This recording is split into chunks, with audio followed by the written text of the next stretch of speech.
me and my boys went to see their first movie in the cinema. And that movie is the Garfield movie.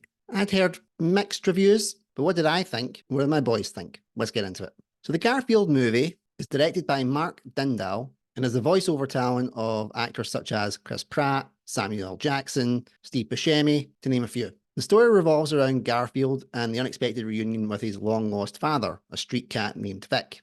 And due to a series of events, Garfield, Vic, and Odie have to plan a heist. That's right, it's a Garfield heist movie. I'll try not to go into too much spoiler detail, but it may slip here or there, so this is your spoiler warning. You have been warned. So let's start with some of the vocal talent that is a part of this movie.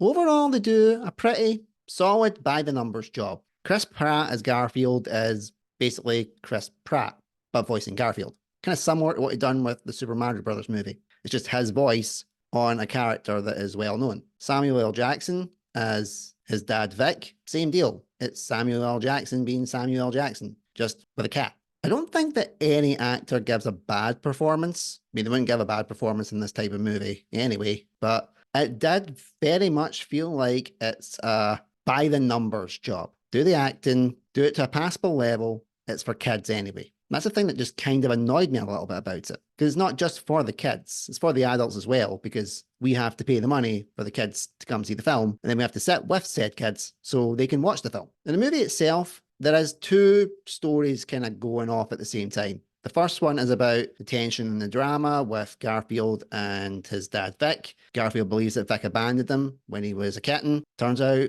the story is a little bit more complex than that, and we see that evolve over the course of the movie. This is wrapped up in a heist movie as the character of Jess, voiced by Hannah Waddingham, is looking for essentially milk money from Vic. He has to go to a specific farm to get it, which is where we start the heist part of the film, and when we run into Ving Rhames' character. And he's the sleeper hit voiceover actor in this. I loved his performance in this. He delivered drama at the right times, good bits of emotion and comedy mixed in. They clearly went, this is a heist film, we need a Mission Impossible style heist, let's get this actor in. And it was a superb job. And how they weave these two stories together at first was a bit jarring, but then once you settle into the movie, it's not bad.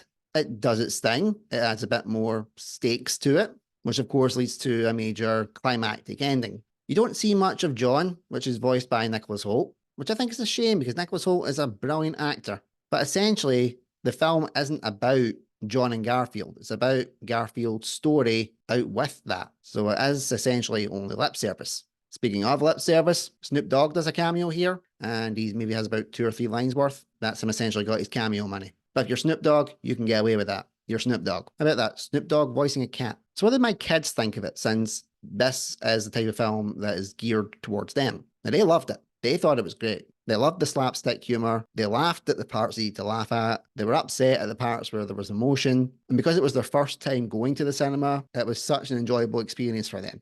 And in turn made it an enjoyable experience for me, because I get to watch this first in their lives unfold in front of them and just see how mesmerized they are by it. So this will probably be one that I will look at with more nostalgia as I get older, because it was their first time going to the cinema, my first time taking it to the cinema as a dad. I gotta say, they behaved perfectly. You know, all the stereotypical kid drama tropes, they done none of that. It was surprisingly refreshing, and I think it made the experience even more enjoyable for me, because I didn't have those added on stresses. But would I see Garfield the movie if I didn't have my kids? The answer is no. This is a completely different take on Garfield. Sure, the main principal characters are the same, but there's a difference. Chris Pratt voicing Garfield as well. He's not doing an impression of Garfield from back in the day. He's doing his own spin on it. The entire film is its own spin on a children's classic. And I think that's the way it needs to be, because there would be so many people like trying to compare it to